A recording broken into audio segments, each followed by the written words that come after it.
Hello friends, मैं रंजीत वर्मा आपके अपने YouTube channel study with Ranjeet में आपका स्वागत करता हूं।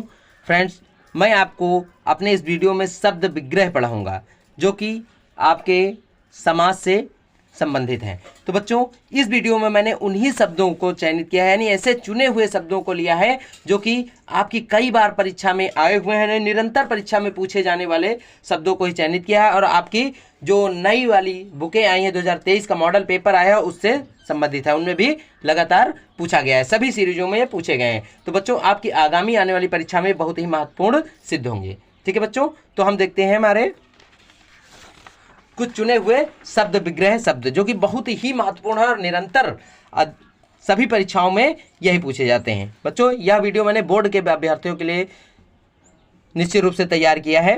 तो सबसे पहले बच्चों हम देखते हैं यहाँ पर हमारा समस्त पद, यानी जो शब्द हमारे पूछे जाते हैं और उसका विग्रह क्या होता है, मैंने यहाँ लिख दिया है, और समास का नाम क्या है। यानी प्रश्न ऐसा पूछा जाता है कि समस्त पद यानी दिए गए नीचे दिए गए समस्त शब्दों का विग्रह करके और समास का नाम भी लिखिए। तो सबसे पहले हम देखते हैं समस्त पद, जैसे लिखा है उत्थान पतन, बीच में योजक चिन्ह लगा है। योजक चिन्ह का बच्चों होता है अर्थ और, क्या होता है और, तो उत्थान पतन, तो यहाँ पर हो जाता है उत्थान और पतन। ठीक है, और जहां पर बीच में और अथवा योजक चिन्ह लगे ऐसे समास को हम क्या कहते हैं, द्वंद्व समास। यानी इसका सूत्र होता है चार्थे द्वंद्वः, चार्थे द्वंद्वः, तो इसका सूत्र हो जाता है। तो इसलिए यहाँ पर उत्थान पतन, बीच में योजक चिन्ह लगा इसलिए यहाँ हो जाता है उत्थान और पतन, इसलिए यहाँ पर द्वंद्व समास हुआ। दूसरा है सप्तर्षि, 7 ऋषियों का समूह, जहाँ पर समूह शब्द आए, ठीक है, सप्तर्षि यानी जहाँ पर समूह यानी समूह शब्द का जिक्र किया जाए वहाँ पर द्विगु समास होता है, क्योंकि इसका होता है समूह संख्या पूर्व दिगु। ठीक है, तो यहाँ पर देखिए संख्या पूर्व दिगु, 7 ऋषियों का समूह। अब देखिए 7 ऋषि सप्तर्षि कहलाते हैं, इसलिए दिगु समास इसका सूत्र ही होता है संख्या पूर्व दिगु। यहाँ पर ऐसा शब्द जब आए सप्तर्षि तो वहाँ हो जाता है दिगु समास।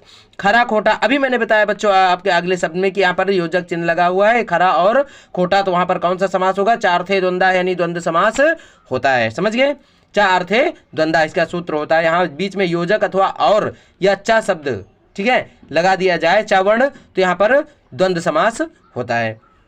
अगला है त्रिलोक, देखिए वही चीज आ गई यहाँ पर, त्रिलोक 3 लोकों का समूह, अर्थात संख्यावाची शब्द।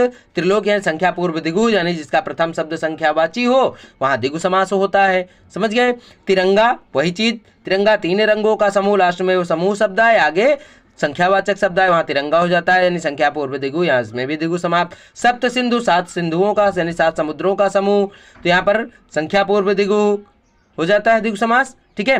सत्याय आग्रह यानी सत्याग्रह, सत्याय धन आग्रह बराबर सत्याग्रह, इसमें हो जाता है देखिए सत्याय आग्रह अर्थात सत्य के लिए आग्रह, सत्याग्रह के लिए यहाँ पर चतुर्थी विभक्ति का प्रयोग किया गया बच्चों, इसलिए इसका सूत्र होता है कि जब द्वितीय विभक्ति से लेकर के सप्तमी विभक्ति के कारक चिन्ह का किसी भी शब्द में प्रयोग होता है तो वहां पर तत्पुरुष शब्द समास होता है, यानी द्वितीय विभक्ति से लेकर के सप्तमी विभक्ति तक के कारक चिन्हों का प्रयोग जिस शब्द में होता है वहां पर हमारा क्या होता है, तत्पुरुष समास होता है। देश विदेश, देखिए यहाँ पर योजक चिन्ह लगा हुआ, देश और विदेश, तो यहाँ पर क्या हुआ बच्चों, द्वंद्व समास हुआ। बच्चों, आगे के वीडियो पढ़ाने से पहले मैं एक बार पुनः आग्रह करना चाहूंगा कि बच्चों ये शब्द बहुत ही महत्वपूर्ण है, निश्चित रूप से इसी वीडियो से पूछा जाएगा, आप बाद में कन्वर्ट करके देख लेना पेपर के बाद।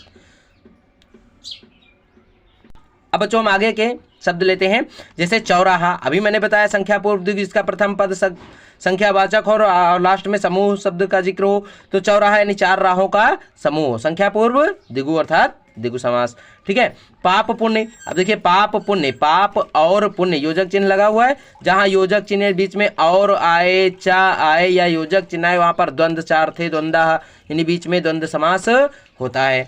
आगे बच्चों हम देखते हैं पंचपात्र, पंचपात्र यानी 5 पात्रों का समूह। अब देखिए पंचपात्र आ गया, 5 पात्रों का समूह, तो वहां पर क्या हो जाता है, संख्या पूर्व दिगु दिगु समास। चौमासा 4 महीनों का समूह या 4 माहों का समूह, संख्या पूर्व दिगु चौमास हो जाता है। हो गया। ठीक है। अब आगे बच्चों हम देखते हैं माता पिता, माता पिता बीच में योजक चिन्ह लगा है, माता और पिता, माता और पिता, तो यहाँ पर अभी है योजक चिन्ह हो, चाय और आए तो वहां पर द्वंद्व समास, 4 थे द्वंद्व, द्वंद्व समास। दिन रात, यहाँ भी देखिए योजक चिन्ह लगा है, दिन और रात, यहाँ भी द्वंद्व समास। बच्चों निश्चित रूप से आप बिल्कुल बेफिक्र होकर इसी वीडियो से पढ़ाई करिए, अलग से आपको कहीं पढ़ने की जरूरत नहीं है। निश्चित रूप से इसी में से परीक्षा में पूछे जाएंगे प्रश्न। आगे देखते हैं बच्चों, हमारा दिया गया है त्रिफला। त्रिफला यानी 3 फल वाला, अर्थात संख्या पूर्व 3 फल वाला, ये 3 फलों का समूह त्रिफला। द्विगु समास, संख्या पूर्व द्विगु।